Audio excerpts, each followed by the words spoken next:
Hello and much welcome. Today is the World Tuberculosis Day. In the past year, many people have worried about COVID-19. An epidemiologist and a science communicator, I have been talking and getting questions about COVID-19 almost every day this year, but no one has asked me about tuberculosis. Fewer worry about tuberculosis, although it's the world's leading infectious killer, responsible for the deaths of nearly 1.5 million people each year. In today's event, we will discuss tuberculosis in the shadow of COVID-19. This event is arranged by MSF, Doctors Without Borders, the Global Fund to Fight AIDS, Tuberculosis and Malaria, and the Swedish organization World Infection Fund. And today we will hear from 5 excellent speakers. We will learn about the TB situation in the world, but we will also hear personal stories about the stigma associated with this disease. We will also hear about the efforts taken to reach the global targets. Additionally, we will understand more about the effects of COVID-19 on the fight against tuberculosis. In the end of this event, there will be time for questions and answers from all our excellent speakers, and we will be able to answer your questions. Our first speaker today is Omo Dus Akandi from the World Infection Fund. She will talk about the TB situation in the world and the problems with drug-resistant TB. Thank you, Emma.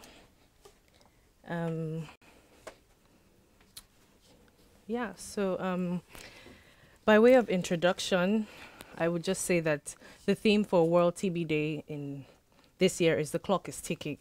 So indeed, the clock is ticking to realize the TB targets and milestones. Tuberculosis is the leading cause of death from a single infectious agent, and it's primarily a pulmonary infection that is caused by Mycobacterium tuberculosis. It is highly contagious and is transmitted when an infected person coughs or sneezes and releases tiny droplets into the air, which are then inhaled by other people and is transmitted. It ranks above HIV. So HIV was initially considered to be the highest infectious disease killer, but now with improvements in treatments and preventive efforts against HIV, TB is now leading the race, if you want to say. TB is responsible for 1.4 million deaths in 2019 alone, and up to 50 million dollars are lost each year due to tuberculosis. So if we put that in perspective, I mean, in the past year, since the beginning of 2020, about 2.7 million people have died as a result of COVID-19. If you look at the long-range effects of TB over the past 50 or so years, we've had, in 1 year alone, the amount of the death toll of COVID-19. So it's actually something that needs to be urgently addressed. So let's look at the targets and milestones for TB. In 2015, with the launch of the SDGs, 3 distinct targets for combating tuberculosis were articulated. One of which is to see a 90% reduction in the number of deaths and 80% reduction in the number of new tuberculosis cases, and to ensure that nobody is impoverished as a result of tuberculosis. So for each of these targets, 2020 milestones were set. And if we look at the graph, you can see that less than half of the 2020 targets have been attained for each of these areas. So as at 2020, we had only seen a 9% reduction in the death rate, a 14% reduction in the incident rate, and only a 49% and 49% of people that had TB were subjected to catastrophic costs. Also in 2018, financial targets for TB were set, and these were one to ensure that at least 13 billion USD is available to ensure universal access to diagnosis, treatment, and care for tuberculosis. And also that at least 2.2 billion USD is available for TB research. And also, as you can see, we're less than halfway gone through each of these targets. And it's also important to note that with the global pandemic going on, there is a chance that most of these gains might be reversed or even lost completely. So we actually have to make sure that the momentum is sustained in the fight against tuberculosis. If you look across the world, you can see that the burden for TB, it varies significantly. In some parts of the world, we have less than 5 per 100,000 cases per population. So that's, for instance, in Sweden, that's about where we are in terms of TB, less than 5 per 100,000 population per year. Whereas in some parts of Southeast Asia, Africa, and the Western Pacific, we see over 500 per 100,000 cases. So it begs the question, why is this so? Why do some countries struggle and why are others, you know, having it fairly easy, I would say? So I think the answer to that is, if you look at the medical model, it can explain to a certain extent, because if you talk about undernutrition, which is associated with poverty, or for instance, if you talk about comorbidities, which can predispose people to developing TB, but it doesn't answer the full spectrum of the question. So we have to look at things from a socio-economic perspective. And then you begin to realize that, you know, first of all, unequal access to healthcare greatly impacts the spread of the disease. So if you begin to show symptoms of, you know, what could be tuberculosis and you don't have access to the right treatment, or you don't have access to even see a doctor, or you can't afford to have access to care, these are things that will make it such that it's easier for the disease to spread in those kinds of countries. And also with poverty comes a limited ability to access and process information. So sometimes you don't even know what is going on and you don't know how to, you know, get yourself the right care. So it's a mix of the medical and the socioeconomic. That's why for us at the World Infectious Fund, advocating for more resources to fight TB is very important. I guess another layer to inadequate access to treatment for TB is the predisposition to drug-resistant TB, which is a huge problem. 1/3 of deaths caused by antimicrobial resistance are due to drug-resistant TB. You know, and what complicates it is if you begin to have signs of TB and you get on the wrong treatment, then not only is your treatment prolonged, you then are predisposed to developing drug resistance forms of the disease, which leave you having to undergo more expensive treatment, a longer term for treatment. It's disruptive and has potentially life-threatening side effects, and which is one of the things that I know we will cover later on in this seminar, where we'll get some personal stories of what drug-resistant TB can look like. So I guess in a nutshell, yes, there has been some progress, but in the face of the global pandemic, the gains that we have made must be sustained and must be protected so we don't lose them altogether. So yeah, I think, thank you, Emma. I'll hand over to you again.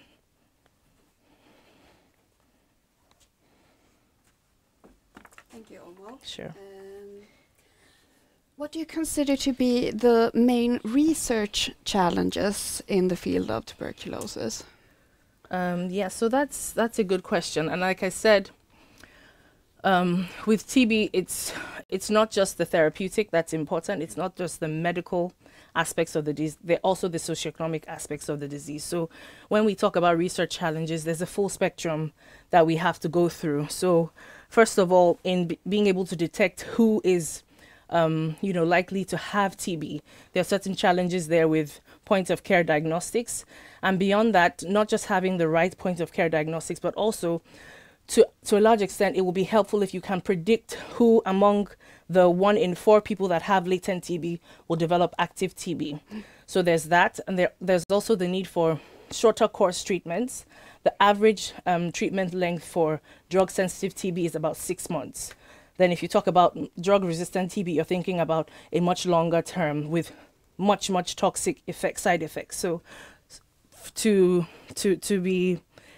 we need improvements in therapeutics for drug-resistant TB, drug-sensitive TB, and also the vaccine, for which there is a vaccine, but however, it's a very old vaccine and it's not very protective, especially in adults. So that's something that is an urgent need. It's been in the pipeline for a long time, but there are certain difficulties along, developing what would be a more effective vaccine. So those are some of the research challenges. It's quite a long spectrum, but I'll leave that for now. Yeah. And also a question about drug-resistant tuberculosis. Is this also a threat here in Sweden? So like I said earlier, Sweden is one of the low incident countries. We have less than five per 100,000 persons in the population. So TB is not so much an issue, so to speak, here in Sweden. And also, when it comes to TB therapeutics, here in Sweden, we have about an 80% cure rate. And compared to high burden countries where the cure rate is in some places is less than 50%. So in Sweden is a high income country with TB. It does affect many middle and low income countries, and more particularly within those countries, people within the poverty bracket. So in a sense, Sweden is more or less in a safe place, so you see. And even with the TB cases you see in Sweden, most of them are people that have immigrated from high incident countries. So I would say it's not so much a problem, but it is a global challenge. And Sweden as a country, it would be great to see how we could, lend whatever resources or assistance to the global fight. Okay. Thank you very much, Thank you. Thank you. Our next speaker, Pomesa Tisil, is a health activist and a student at the University of Cape Town. In 2010, she was diagnosed with normal TB, while all along she had extensively drug-resistant tuberculosis. She went through grueling treatment that left her deaf on both ears. And now I will leave the word to you, Pomesa.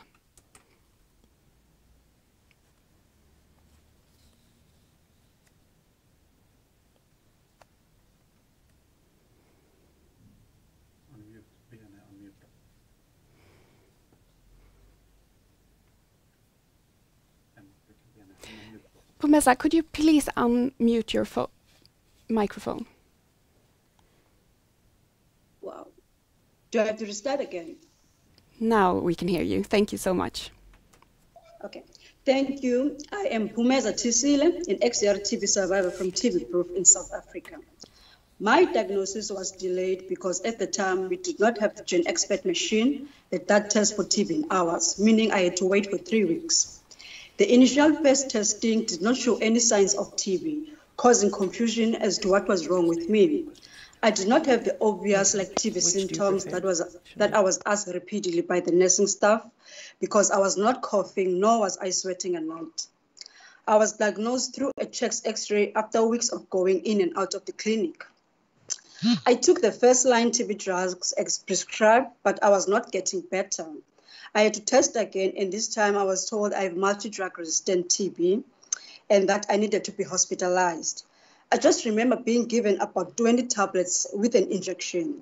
I was informed that I need to take the tablets for about 2 years and the injection every day for 6 months. This began to be my daily life at the hospital, and as a result of toxic medication, I was vomiting almost every day. And the worst of all, I got deaf. Now imagine being told in writing that you are deaf and that it is not reversible.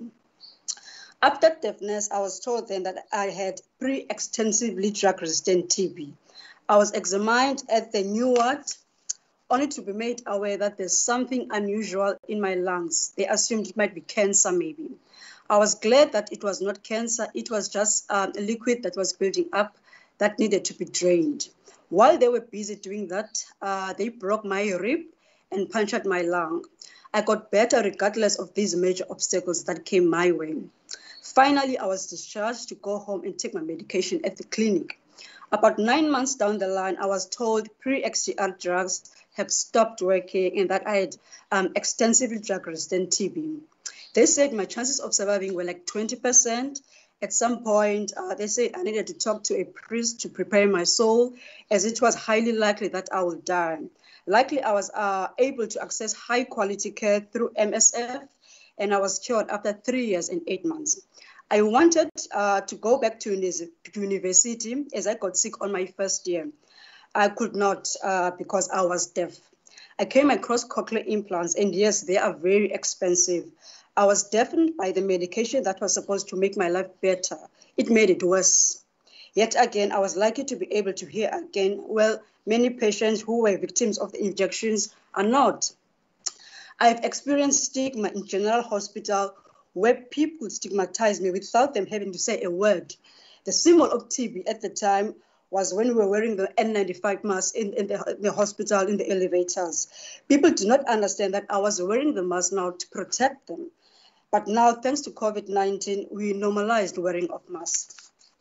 So lastly, the Global TB Community United Nations High Level on TB Accountability Report, the Deadly Divide, meaning TB commitments versus the TB realities, calls for one, to reach all people through prevention, diagnosis, treatment, and care. And two, make the TB response rights-based, equitable, and stigma-free with communities at the center. And three, accelerate the development of and access to essential new tools to end TB, which is number 4, invest the funds necessary to end TB. And 5, commit to accountability, multisectorality, and leadership on TB. And lastly, leverage COVID-19 as a strategic opportunity to end TB. The key part of TB response is on financing, and 31 organizations, including TB Proof, received the Stop TB Challenge facility for civil society to lead work that is focused around the recommendation of a Deadly Divide report. I call for all donors to further invest in Challenge facility so we can double the investment in TB financing for communities as part of the global target double investment in TB more generally. I would like TB to be treated as priority and an emergency, just as we responded to the COVID-19. Resources are there, yet TB is not prioritized like it should be. We have seen and learned that everything can be done quickly and efficiently with COVID-19, but this kind of a response is missing with TB. Why is that? Thank you. Thank you so much, Phumeza, for giving us the patient perspective. Do you have anything? Sorry. Do you have, from a patient's perspective, what do you think is the most important thing for the public to know about tuberculosis? I think for me, for one, that TB should be normalized. I mean, anyone can get TB. We all breathe. That means I happen to breathe, whereas I was in a bus, in a university space or wherever, I happen to breathe. And we should know that everyone can get TB. We should stop this thing of saying that TB is a poor man's disease. It's not. It's everyone's problem. And everyone should actually take it seriously. It kills, yet it's not being prioritized as it should be, like we have seen with COVID-19. Thank you very much. So we have just heard from Phumeza Tisile on her fight against tuberculosis, and we thank her for sharing her story with us, reminding us that what this is all about and giving a face to the fight. We will now move on to hear from the Global Fund and their part of the global fight against the disease. The Global Fund to fight AIDS, tuberculosis and malaria was created in 2002 to raise, manage and invest the world's money to respond to the 3 deadliest infectious diseases the world has ever known. The Global Fund is an international organization and by far the largest investor in tuberculosis. And Sweden has been a part of this since the start. And with us today is Dr. Iluid Wandwalu, who has worked for the Global Fund since 2013. And he is the head of the TB team at the Global Fund. Iluid Wandwalu is a medical doctor with over 23 years of public health experience. And I will now leave the word to Dr. Wandwalu. Thank you, Emma, and good morning, colleagues and friends. First of all, I would like to appreciate and thank the organizers for inviting the Global Fund and also inviting me to this important discussion on TB Day. I would also like to really recognize the role of Sweden in the fight against tuberculosis and also HIV and malaria. Sweden has been the partner with the Global Fund since the start of the organization 20 years ago, is an active board member of the Global Fund, and they are 8th largest donor to the Global Fund. So I appreciate the participation and the presence of the Secretary of State, Janine Eriksson, in this meeting, and that shows the commitment of Sweden and really fighting the tuberculosis problem and also other infectious disease. I also recognize the presence of other partners, World Infection Fund, MSF, and of course to hear the voice of POMEZA, who really remind us why we are here today. Maybe before I go into explaining how Global Fund is really supporting TB fight across the world, I would also like to share a little bit of my story. I've worked, as Emma just said, as a clinician, to treat TB patients in my country, Tanzania, but also I've worked at the national level in the national TB program for many years. So I've devoted most of my time in really fighting tuberculosis, both as a clinician, as a public health, and now working at the global level. But my story doesn't end there. I have a special connection as well with that part of the world in the Scandinavian, because I did my master's and PhD in Norway. And actually, I learned more about tuberculosis in that part of the world. And actually, we have also personal attachment with that part of the world because our daughter was also born in Norway. So we consider really Scandinavia and that part of the world as really part of us. But specifically, talking about tuberculosis, I also have a personal story, especially when it comes to tuberculosis and its connection to COVID, because early this year in January, I was really tested positive for COVID. That was in mid-January, just after I came back from a holiday back in Tanzania. And initially, I had mild symptoms, but later on, it became serious, and I had difficult in breathing, which necessitated me to be admitted in hospital for 5 days.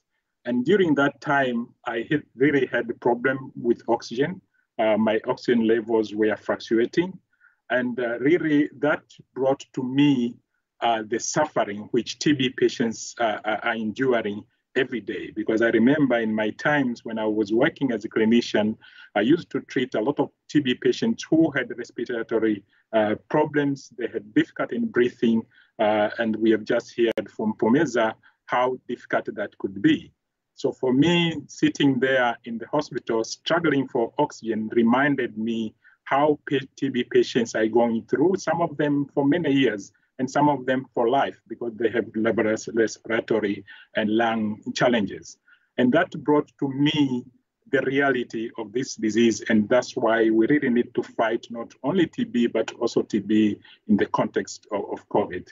As it was highlighted by Emma initially, Global Fund was really created to fight the three most killer pandemic we had in the world at that particular time.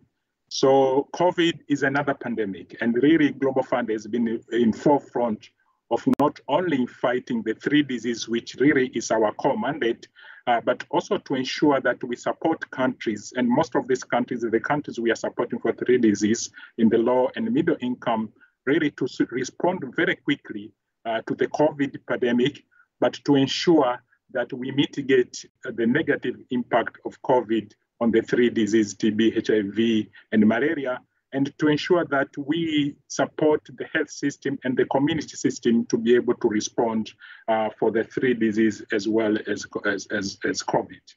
So when it comes to tuberculosis, it was highlighted by Emma initially.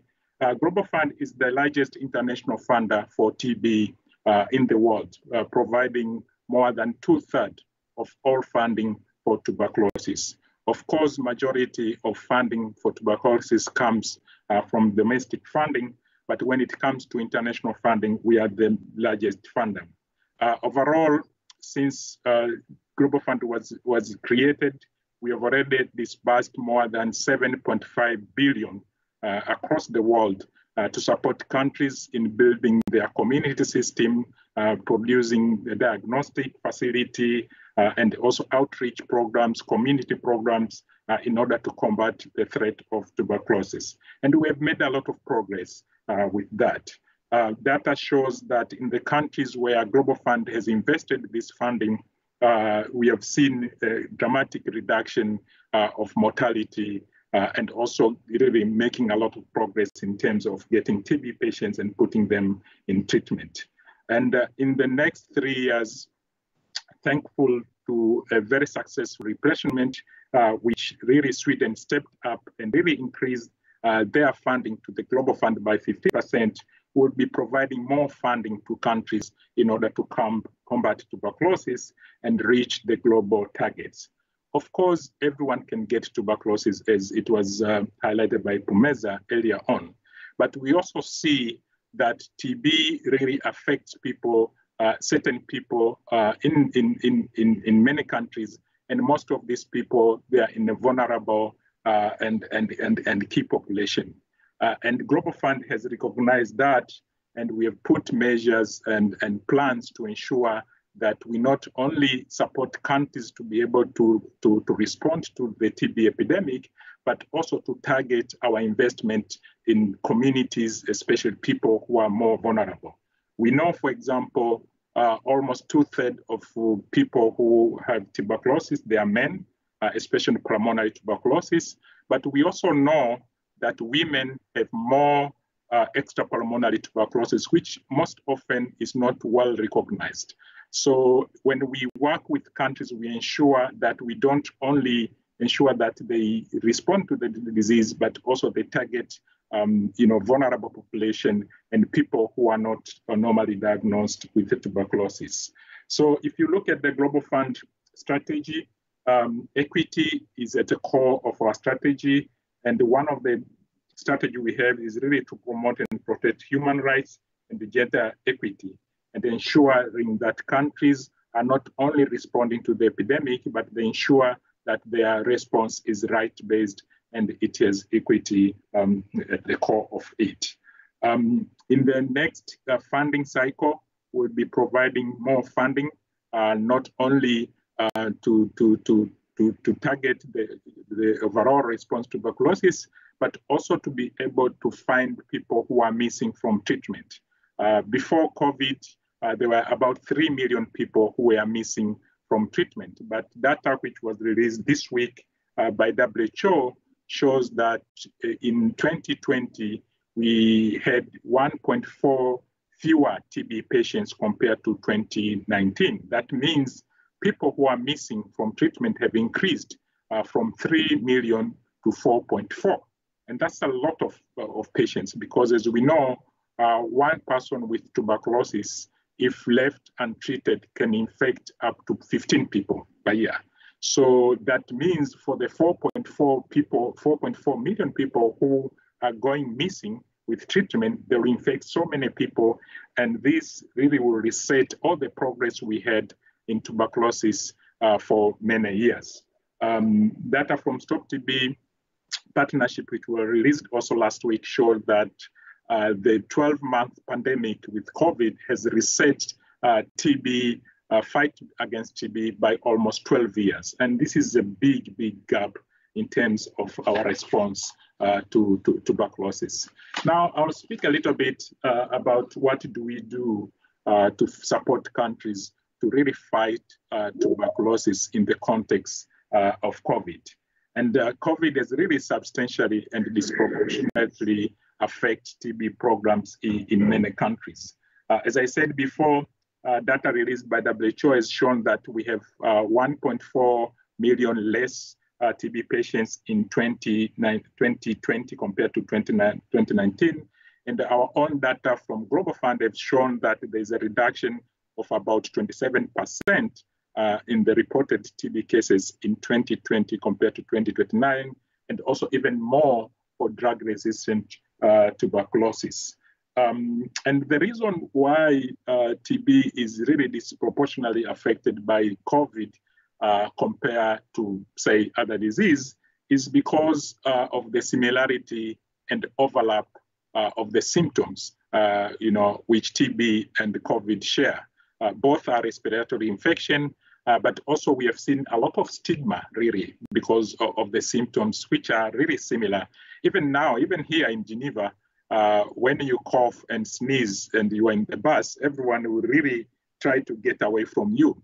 So you can imagine a patient who have both TB and COVID and what happens to them. Most of them, they fear, and that stigma is very high, and this make most of them not to go to the facility.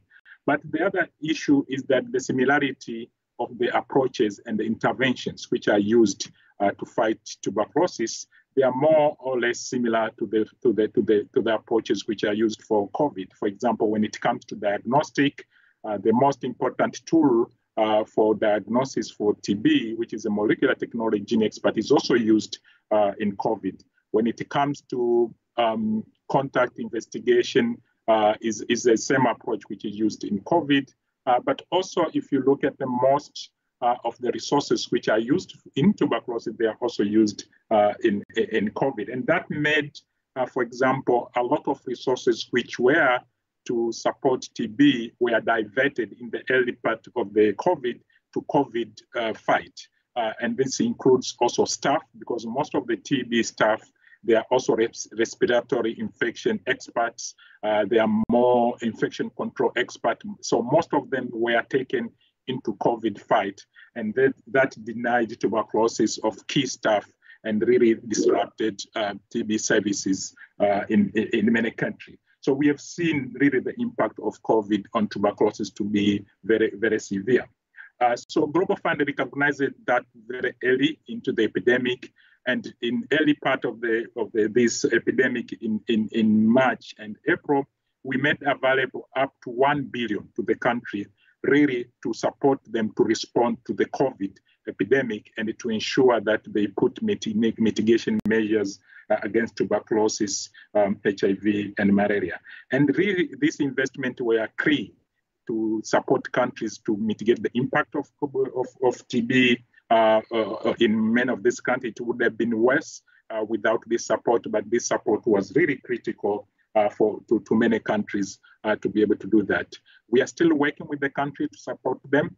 We know the challenge is daunting in many of these countries, but Global Fund is really working with them to support them to reach their targets and also to reach the UNHLM target as well as WHO targets. So I'll stop there, but I'll be happy to take your questions. Thank you very much, Dr. Eloid Wandwalu. Just a short question, and there will be more questions later, but why do you think there has been so large investments when it comes to COVID-19 and not the same type of investments when it comes to tuberculosis? Thank you. That's a very good question. So TB is an old disease. Is ancient disease. Has a long history, as human history. So it has been there for many years. I think when it comes to many countries, there was a perception that TB has been eliminated. but it's still a big disease. As you said before, it kills more people than any infectious disease. I think we have seen that investment in TB is very little. And COVID has shown that is possible. It's not only investment, but also in terms of innovation, in terms of technology. We don't have a lot of technology in tuberculosis. One example is the treatment for tuberculosis. I think we haven't had any new TB medication for 40 years before 5 years ago when bedaquiline was really manufactured for tuberculosis. When it comes to diagnostic, the only molecular technology which we have is the gene expert. But you have seen in COVID, less than a year, we have so many tests. My last check into the WHO website, there were more than 1,000 tests in pipeline for COVID. We have even rapid tests. When it comes to vaccine, we don't have any potent vaccine for tuberculosis. We have BCG, which is a vaccine for children, but we don't have vaccine for adult tuberculosis. But you have seen in less than a year how many vaccines we have for tuberculosis. So we need to invest more in tuberculosis. Every year, we have a shortage of about 40% of the funding which is needed for tuberculosis, to fight. So we are fighting the epidemic with suboptimal tool, but also with less funding, almost a half of funding which is needed to mount a good response for tuberculosis. Thank you very much, Dr. Eloid Wandwolo. So from a global picture and the particular challenges around TB financing in general, and in the time of COVID-19 in particular, it is now time to zoom in and to hear about medical activities on the ground. Hands-on work to fight the TB epidemic and about tuberculosis in children. Our next speaker is Dr. Sumrad Hamroyeva, who works with Doctors Without Borders, MSF, in Tajikistan. Dr. Sumrad has worked in an MSF project in Tajikistan since 2016. She has both worked in coordination of the project and with clinical care of children with tuberculosis. Before joining MSF, Dr. Sumrad worked as a general practitioner in Tajikistan. She also holds a PhD in Tajik State Medical University. And I will now leave the word to Dr. Sumrad.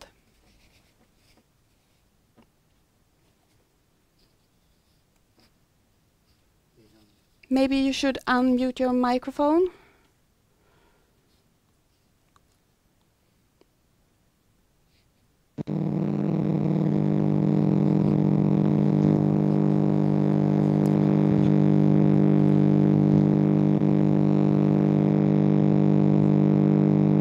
Maybe you should. We have some problems with the sound.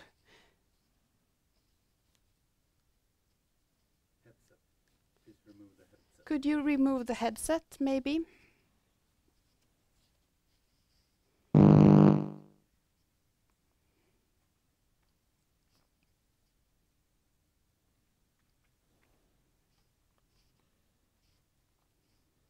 Unfortunately, we're having some problems with the sound.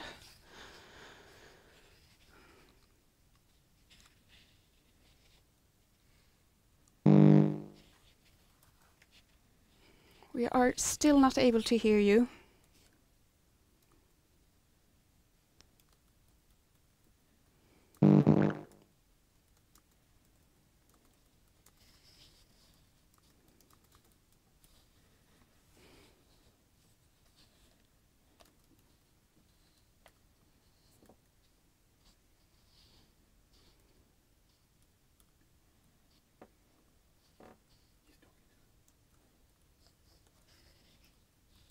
Dr. Sumrad is talking with the control room currently, so hopefully we will be able to get a sound from her. Try again.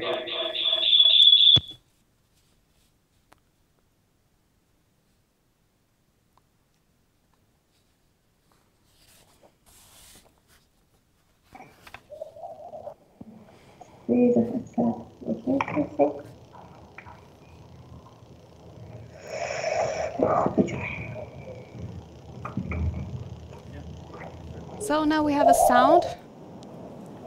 Welcome, Dr. Sumrad. Can you hear me now? Yes, we can hear you now. Hi. Okay. Okay, nice to hear that. Nice to see you Let too. me switch on the PowerPoint presentation. So as you can see, talking about Tajikistan, I would like to start from a few spotlights about Tajikistan so that you will have information about the background of our project in here.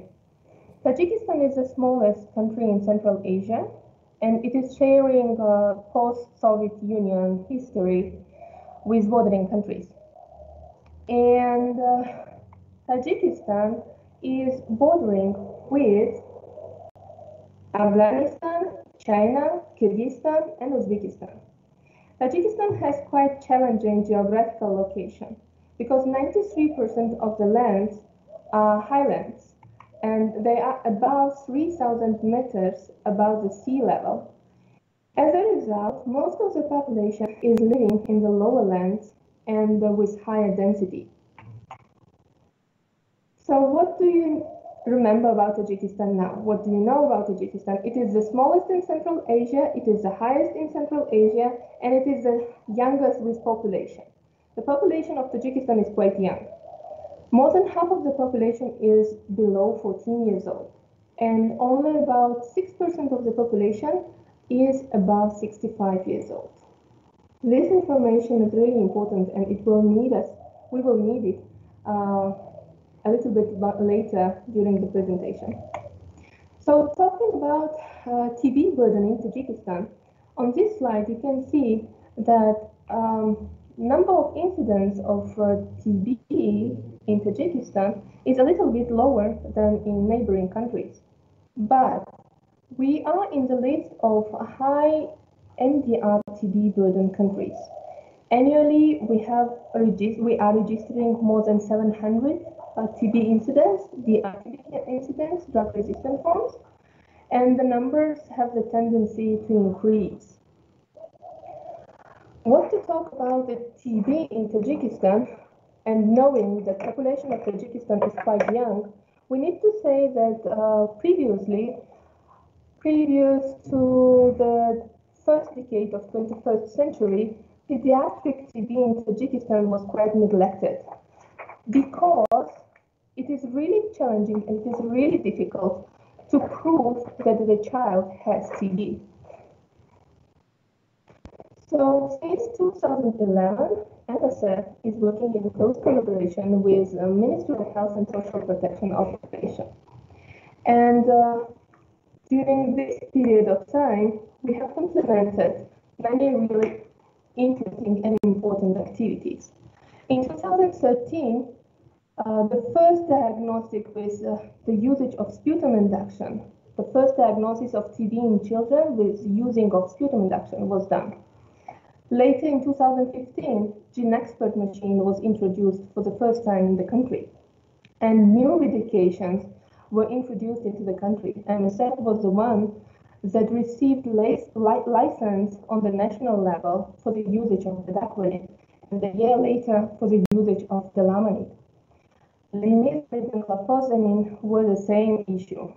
Then in 2016, we already had the first patient on bedaquiline who completed successfully, and we scaled up the contact tracing. In 2017, we had patients an introduction of short course regimen, and National Pediatric TB guideline was revised by MSF professionals and agreed by MOH representatives. The same year, we had the first patient, just think about it, first pediatric patient who was treated by bedaquiline and delamide together. In 2018, successful patients on family dot. And in 2019, we were trying to somehow make better the diagnostics of TB in children, because it's a huge challenge actually, by using the stool samples for diagnosis of TB in pediatric patients. And of course, we introduced TB-Lung for diagnostics of TB in HIV-infected people. In 2020, regardless of the pandemic time, we have expanded the F-dot mode of treatment, and we started the treatment of patients, of people, of contacts, with latent TB treatment with new regimens that have been recommended by WHO last year. Children are one of the most underserved patients in the world. And in Tajikistan, it is the same, because clinically, TB in pediatric patients is asymptomatic, with greater occurrence of extrapulmonary forms. And finding every case demands commitment at all levels. It demands time, and it demands a lot of sources, especially in the country where to reach one place from another place, you need to pass through the mountainous range. So what we do in here, we are looking for the cases actively by systematic active finding approach, case finding approach that includes contact tracing of every DR index case. That is organized by the special team, and the team is looking for this family, is screening the family all through the period of 2 years.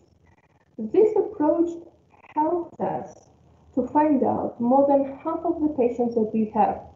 Why is it so important? Because when you have the index case with identified and with DR pattern, drug-resistant pattern of the tuberculosis in the patient, and when you screen the family members, and as you understood, the families have at least 3 to 4 to 5 children, and you find out those who are symptomatic, you already suspect that this child will develop the same drug-resistant pattern, and the same tuberculosis will be developing in this person.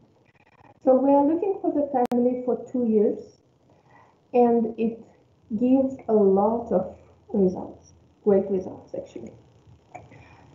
So comprehensive pediatric TB care that we enroll in Tajikistan is including, on top of active case finding, full package of diagnostic tests. We enroll the TB laboratory with full diagnostic tests in the pediatric TB hospital in Dushanbe. And we are trying to be on every consilium when there is taking decision about the treatment of pediatric patients. And we insist on individualized, patient-centered treatment. Until 2019, we were doing the drug compounding. We were trying to prepare the personalized medications for patients. But thanks to Global Fund and other donors, since 2019, Tajikistan is receiving medications in child-friendly formulations that are dispersible. But comprehensive pediatric care is more than just diagnostic tests and medications. As you have already mentioned, TB is connected with social situation, TB is connected with general emotional state, TB is connected with many aspects. For pediatric patients, as well as for adults, monitoring and management of side effects, provision of side effect medications is really important. For the families that are struggling with TB and are taking for free medications for TB, but are not receiving for free medications for management of the side effect, this is a high burden. At the same time, psychosocial support, adherence counseling, and play therapy are playing a great role for pediatric patients. We also provide schooling for hospitalized children and care for children with HIV co-infection and those who are having severe malnutrition. Every third patient in our cohort has that score -2. We also support pediatric TB hospital in Dushanbe and pediatric ward in National TB Hospital. All these points let us receive the results that you can see here from 2011 till 2020, and the cured and completed results, quite good results, 86% were received by our cohort. So for the COVID-19 pandemic, in December 2019, we know that the mystery pneumonia was reported as an alert in Wuhan of China. Being the country neighboring with China, Tajikistan was trying to get ready as much as possible with all those supports that we have, that are not so big actually. And as it was already mentioned by our colleague from Global Fund, due to respiratory symptoms and lung damage, all TB specialists were shifted as a frontline doctors to operate with COVID-19 pandemics. Official positive tests were reported on the 30th of April, spotlighting 15 cases and acknowledging uncontrolled speed of disease. Need to mention that Tajikistan is not the country that develops tests, is not the country that develops any kind of vaccines. So everything that we received was donation, and donations were certain amounts that were not available for everyone. As a result, most of those who have been tested were hospitalized patients. So when people are looking to the data and saying, oh, you are lying, it's not true. We're not lying. We're showing whatever we have. So for the rest of the population, those who are younger and who had asymptomatic or mild flow, the tests were not provided. So you have the results that we could provide. What did MSF to support national health system tackling COVID-19? So we were trying to translate all the updates regarding to the treatment and diagnosis of COVID. We donated all the available stock and overstocks that MSF project had. All TB patients from our cohort were shifted to family direct observed treatment, and all our patients in our cohort were provided by 1 month's medication supply. After the national TB program, we provided them with recommendation that it would be good to shift the TB patients on direct observed treatment to self-administrative treatment. And we continued our work. We adapted, we made new rules for infection control, and we worked. As a result, you can see the results that we achieved last year. You can see that we tried to reach almost all the targets that were put or set for the year. And you can see that mental health and psychosocial sessions were provided in double power.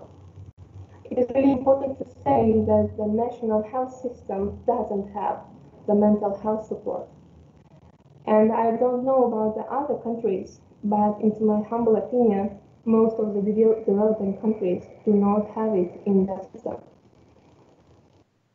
So it is one of the really important steps that people should think about on top of what you have told us about latent TB treatment and vaccination development. So for this year, we are going to continue supporting national health system with the most critical aspects of pediatric TB diagnostics and treatment. And on top of these activities, we are planning to initiate Zero TB project in one of the south regions with a higher density. Hopefully, after a few years, maybe the number of TB incidents, TB incidents in that area will decrease significantly. We hope for that. And we are trying to introduce treatment of drug-resistant latent TB in the context of investigations. So we are really looking forward for the better future for children struggling with TB. And if you need some more information, just visit the website of MSI with Predisposition. Thank you. Thank you very much, Dr. Sumrad. I have a quick follow-up question to you. Even though children are not severely affected by COVID-19, is the work in fighting COVID-19 indirectly affecting and challenging the pediatric program for tuberculosis?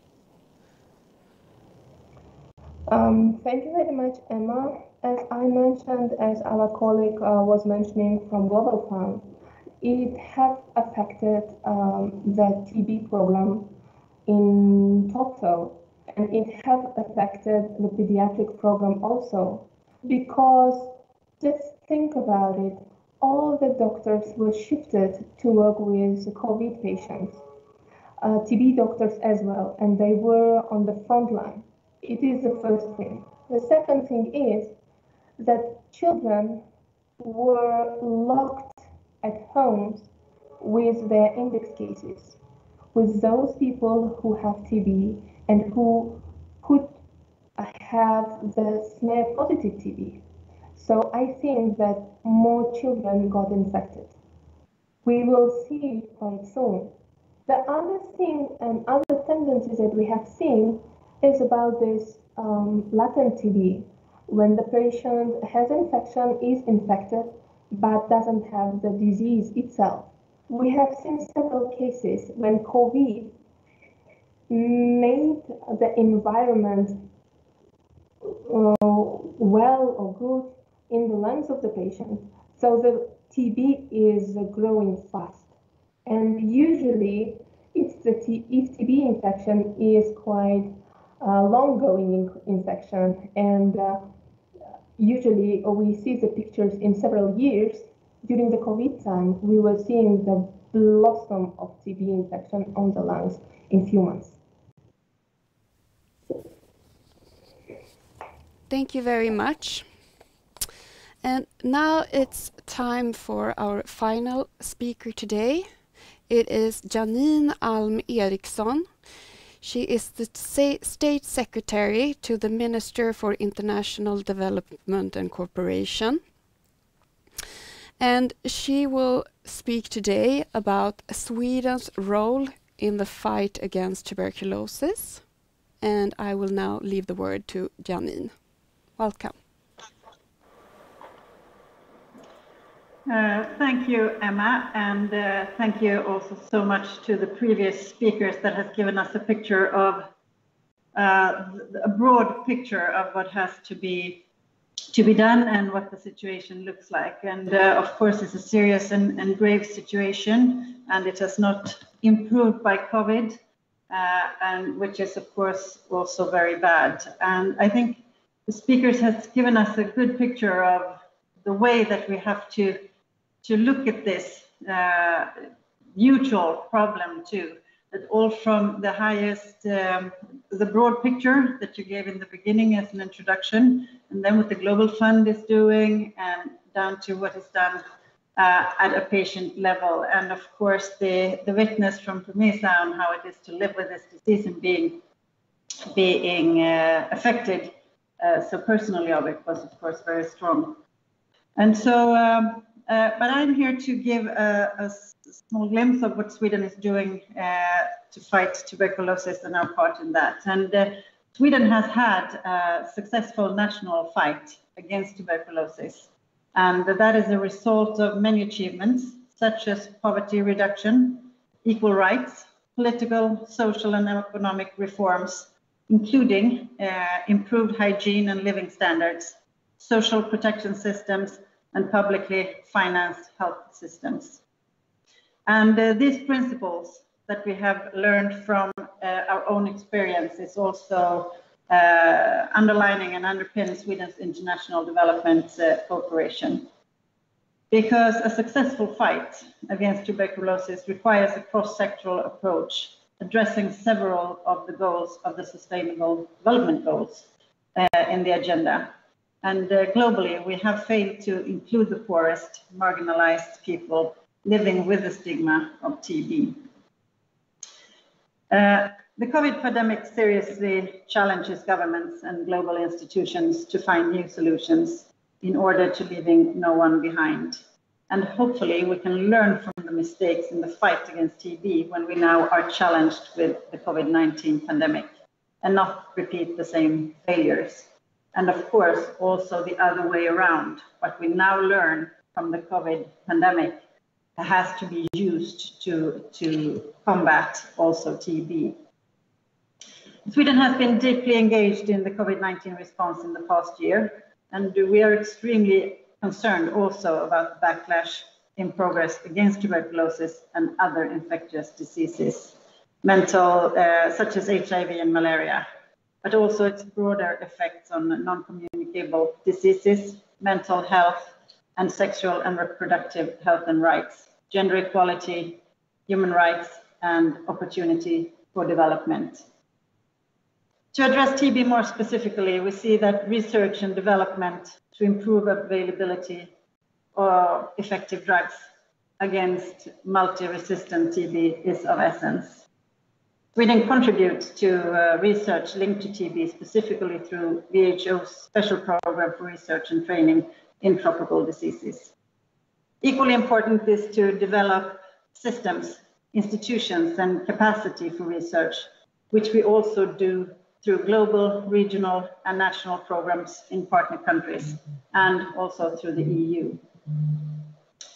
Sweden also remains committed to the target of providing 1% of the GNI for ODA, and around 10% of Sweden's development aid is allocated in investments in health and health systems. That is something that we see that we have to invest even more in the coming years. Specifically for TB, our largest support is through the Global Fund, as we also heard before, and we contribute with 950 million Swedish crowns annually to the fund. But Sweden has also made an additional contribution to the fund, to the fund's COVID-19 response mechanism in 2020 to prevent the displacing effects of COVID-19. And to wrap up, I want to thank you all, and especially our partners, for relentlessly keeping up this fight. Thank you. Thank you so much, Janine. Just a quick question to you.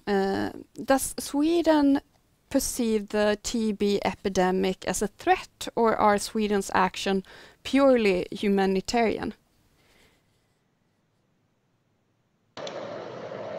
Well, globally, TB is a threat to human development and human rights, and that is at the core of the Swedish work. We invest through development cooperation to reduce poverty and oppression, and through humanitarian assistance to save life and relieve suffering. Nationally, Sweden is only to a limited degree affected by TB, and has screening and vaccination programs for risk groups that are highly effective. But the spread of multi-resistant drug, TB, is also of great concern, of course, to Sweden, and that we also are involved with different global cooperations, as, for example, the AMR, Prevention of Antimicrobial Resistance. So we are concerned on a higher level, even if we are not affected more than a limited degree. Thank you very much. And now we will continue with the Q&A section. And I'm going to start off with a question to Pomesa, a question from our chat. For HIV, the patient activists have played a huge role in history, with a fight for access to treatment, to fight stigma, etc. What does it mean to be a TB activist? What do you do? Do you have contact with other TB patients or ex-TB patients in other countries? What change is it that you ask for? What change do you focus on now? So what it means to be a TB activist, it means that you fight for the injustices that are out there. For instance, I fought with other activists for the need to stop the injectable treatment because it was destroying lives. And we fight for the use of, like, the duration of treatment. I think is too long for 2 years. We fought for at least for 9 months. Now we have 9 months treatment. They were able to replace the injectable with a drug called beta-choline. So I think we just fight for what we think is right. We talk freely. We know what we want as TB activists, and we make sure that our voices are heard, and we talk for those people, those patients rather, who are in hospitals, who do not have the voice. I mean, I'm given such platforms to share my story and also encourage others to share their stories. So we fight for the wrongs that are out there, especially in the healthcare system, and also to fight for better medication. I mean, it's been years, the treatment is ancient. Why is it not changing? Why there is no vaccine for TB? Whereas with COVID-19, it just happened just like that. So we fight for TB to be recognized, and also our voices as TB champions and TB activists to be heard out there. Thank you very much. We also have a question for Dr. Wandwulu or anyone else who would like to answer this question, but I'm going to direct this to you to start with. So we have talked a lot about the negative effects of COVID pandemic on the TB programs, but are there any positive or any lessons that we can learn from what has happened during the past year? Yeah, so maybe I can start with that. So it's true. I think COVID has a very devastating impact on tuberculosis and actually in our lives in general. But I think there's also opportunity through COVID, and we are learning a lot from the experience from COVID. Kamusa just said, in the less than 12 months, we had so many vaccines for COVID, but we have none for tuberculosis. So I think keeping pressure and advocacy around tuberculosis is important, really, and we are learning that from COVID. When it comes to innovation, and some of the innovations, actually, a lot of TB programs are now adapting COVID innovation. When WHO recommended countries to move to the oral medication for drug-resistant tuberculosis, the initial uptake was very slow. But with COVID, almost all TB programs have adopted because it's not possible for patients to go every day to the health facility. So they had to go into the oral medication. We have seen countries adapting digital technology, which was not very prominent in tuberculosis. Now a lot of countries are adopting that. In countries like India, they've adopted what they call bidirectional screening, whereby anyone with symptoms related to COVID, they are also tested for COVID and tuberculosis.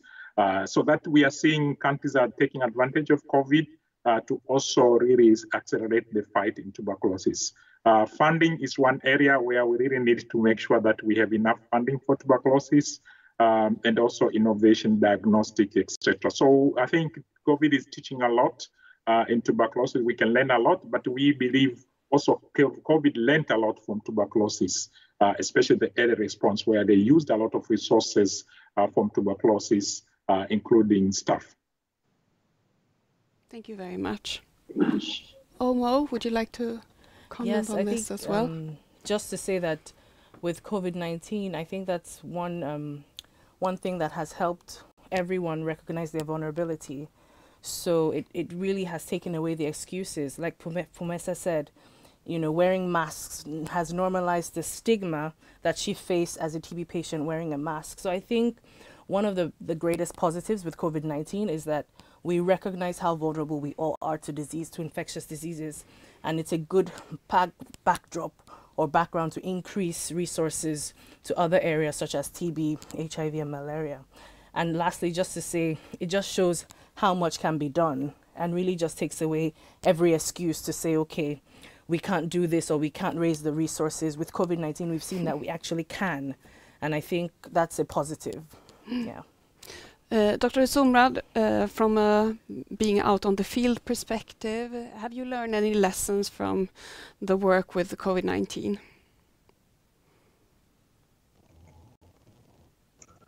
I think I would agree with Dr. Wanvulo with the fact that National Consilium on TB agreed easily to put the patients on non-injectable medications to oral medications.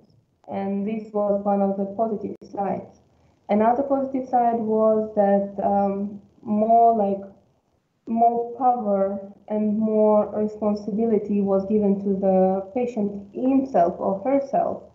And they were trying to empower the patient, even being at home, to be taking medications on time. Regarding to the stigma, I also agree that wearing the mask became our norm, and now we don't have so much stigma about TB. We have more stigma about COVID, and even there was a joke that on the bus two people were sitting and one of them coughed and another said, "Oh, what's wrong with you?" And the patient said, "Oh, I have TB." And the other one replied, "Not COVID, that's good." So people are fighting about COVID more than about TB now, at least in our country. So we really hope that it will raise fundings for vaccination, for treatment of latent forms, for diagnostics of those who are not producing sputum, of those who have extrapulmonary, and of those who have minor symptoms. I really hope that it will help us to see that infection doesn't have borders either. So if it is in one country, it is easily transmitting to other countries. Thank you. Thank you. So I'm also going to ask the State Secretary. So we hear now about a lack of funding when it comes to research on new diagnostic tools and new vaccines for tuberculosis. How does Sweden respond to this need? Well, first, right now we have to, I think, deal with the global pandemic and get that work more or less done. I think what we have learned here is that global cooperation is crucial. Many people knew this, working with diseases already before, but now I think it became clear to the public that we're all in this together, and it is like no one is safe until everyone is safe. And that, I think, is a lesson learned now from the COVID to the to handle all the other diseases, including TB. But we have been aware of the problem, of course, that lack of vaccine and all the things that have been talked about here today. And so we are in global cooperations, we give money to the funding, and we are in different cooperations with innovations and to try to push this forward. And I think we really, it was good to hear that already has taken innovations from the COVID response into the TB response, but I think we have to do that even more. And there, I think Sweden as an innovative country also can have a good push in just that direction. Thank you very much. So another question, I'm going to start by asking Dr. Wanvulo. What are the most important things to do right now to catch up in the fight against tuberculosis? Thank you, Emma. As I stated before, the impact is huge in tuberculosis, and new data shows that it's not only affecting the TB notification, but it also affects treatment outcomes. Patients with TB, they have worse treatment outcome when they have COVID than when they don't have COVID. So that's what we are now saying, and this calls for TB programs to really come up with plans to mitigate the impact of COVID on tuberculosis. Some of them call catch-up plans, some call them restorative plans, but somehow I think it cannot be business as usual. Programs need to adapt to the new environment, need to really embrace more digital technology like everyone has, like our lives now. We work from home, and TB programs need to do that. And we have seen countries doing that, even the direct observation, which really many patients had to go to the treatment. Now they do it from home. We know countries like Ukraine, they use video approach to monitor treatment and tuberculosis, and countries need to really adopt those kind of measures. When it comes to intervention, I think, as we said before, TB can take advantage of COVID and really be able to scale up programs. For example, we have been doing contact investigation and contact tracing. But in most countries, this is not done optimally. In most cases, it will be a small pilot. But we have seen that contact investigation and contact tracing works for COVID, and countries have mounted very big contact investigation. And this needs to be adapted in tuberculosis. We need to get everyone who is suspect of TB, families, relatives, and be able to screen them. That's the only way we can be able to control and eliminate tuberculosis as a public health problem. Of course, when it comes to funding, this is critical. We need to get more funding for tuberculosis. And of course, when it comes to innovation, as it was said by panelists before. And I'm going to ask Dr. Sumrad the same question, but from a more pediatric perspective.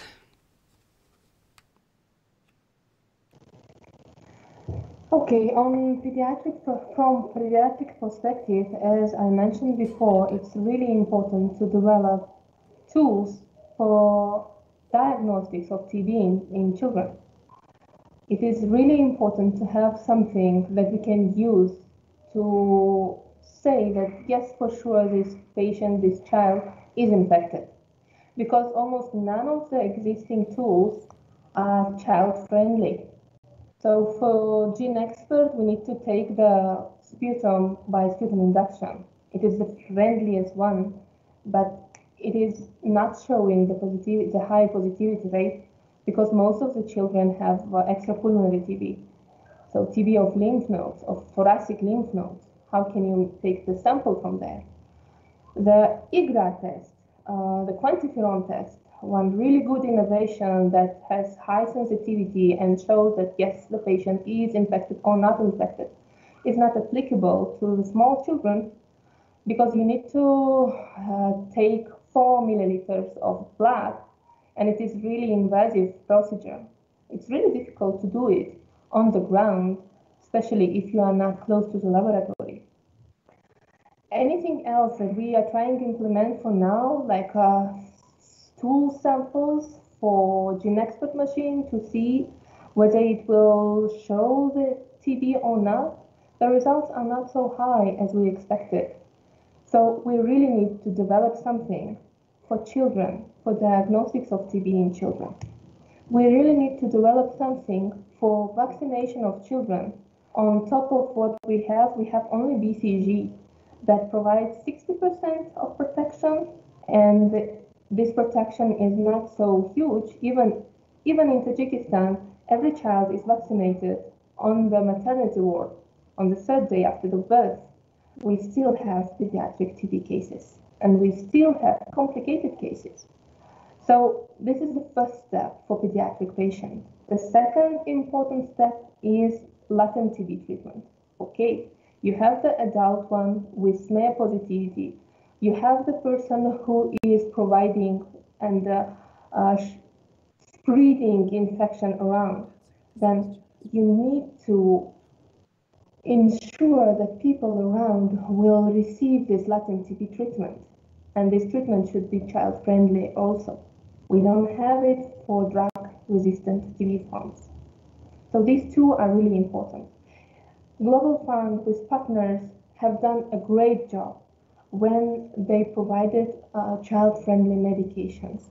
We have bedaquiline in small dosage. We have delamanate dispersible one. We have linezolid dispersible one. We have ticlasirin in small dosage, even clofazimine in small dosage. And even I heard that soon clofazimine will be as a small chewing gum. So we are doing a lot for treatment, but if we are not investigating, if we are not finding enough, then we will have false beliefs that we are doing enough. So this is my idea. And Pumeza, from a patient perspective, what do you think is the most urgent thing to do right now to catch up with the work on tuberculosis?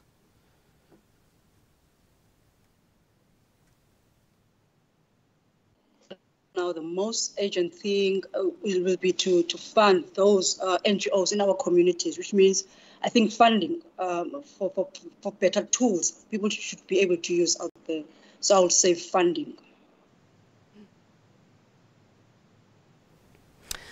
So we've talked a lot about the challenges and the negative effects from the COVID pandemic when it comes to the work and the fight against tuberculosis. But I'm also going to ask you, do you have any kind of positive news as well? Do you have anything that you would like to highlight when it comes to improvement, when it comes to working against this disease? Dr. Wandwulu, would you like to start? Yes, I think there are so many positive elements. As Janine Eriksson just highlighted, the power of global solidarity is critical. And I think when you look at these pandemics, you cannot fight pandemic in one place. You really have to broaden the fight beyond your area. For TB is likewise, it's a respiratory infection. The only thing which you have to do to get tuberculosis is to breathe. So if you don't want to get tuberculosis, don't breathe, and that's not possible. You can get it anywhere. You can get it during the flight. You can get it in your community. So I think we need to make similar effort, concerted effort, to be able to fight TB together the way we do for the pandemic such as COVID. So to me, I think the global solidarity is one big issue which is coming, and I think it is a positive thing to highlight. But also, I've just highlighted on the innovations which countries have started putting based on the lessons from COVID, and we hope that in the future, TB care would change, would really adjust to the new way of doing business. The disease has been very ancient, very old. Even the tools we have, they're very old. So we hope that will change. And we're using COVID example. I'll stop there. Thank you. Omo, would you like to comment on this? Well, I guess, avenues or mediums like this where we can talk about it, share patient perspectives, talk about the challenges, where we are with the targets, and also evaluate how COVID-19 is affecting things and really just raise awareness to what is actually going on are positive. So if there's any positive news that something like this is going on is positive enough for me. Yeah, so I think I'll leave it there. And, just hearing from, the work that the people on the field are doing, like Dr. Sumrad, it's very encouraging to see how she's putting children at the fore, because in a disease like TB, they're often neglected. So yeah, I think we've shared lots of positive things today. Dr. Sumrad, do you agree with that? Are people becoming more aware about pediatric tuberculosis? I agree. And as much we will be speaking about it, as much people will learn about it. So I fully agree with you. We need to talk about it. 10% of all cases are pediatric cases. And if we are not talking about them, then we are forgetting about these people. If we are talking about missed 4.4 million TB-infected persons, then we are talking about 400,000 children. And from the positive side, I want again highlight that these pediatric formulations are really positive ones. These short course regimens for treatment of children and injectable-free regimens are really doing the great job on the ground. Thank you. So, thank you very much. And we also have some positive news that we would like to end this event with, since we believe it's important in this time to also bring forward and celebrate positive news. So here's a happy announcement from MSF on this year's World Tuberculosis Day. Since 2017, TB Practical, a clinical trial to find shorter, more tolerable treatments for multi-drug resistant tuberculosis that MSF has together with other actors, have been running across sites in Belarus, South Africa and Uzbekistan. It has now stopped enrolling patients since the data for the shorter regimen indicates that it is superior to the existing longer one. And the trial's independent data safety and monitoring board has indicated to us that the 6-month regimen we are testing is superior to current care for MDR, multi-drug resistant tuberculosis patients. Currently 9 to 20 months, and further data is very unlikely to change this conclusion. So as a result, they've stopped enrolling patients early, and the next step is to share data with the World Health Organization. And they believe that this finding have the potential to change clinical practice. So we also have very recent positive news when it comes to the fight against tuberculosis. And with this, I would like to thank our excellent speakers and thank you all who participated in this event and people who commented and asked questions to our speakers. Thank you very much, and the fight continues.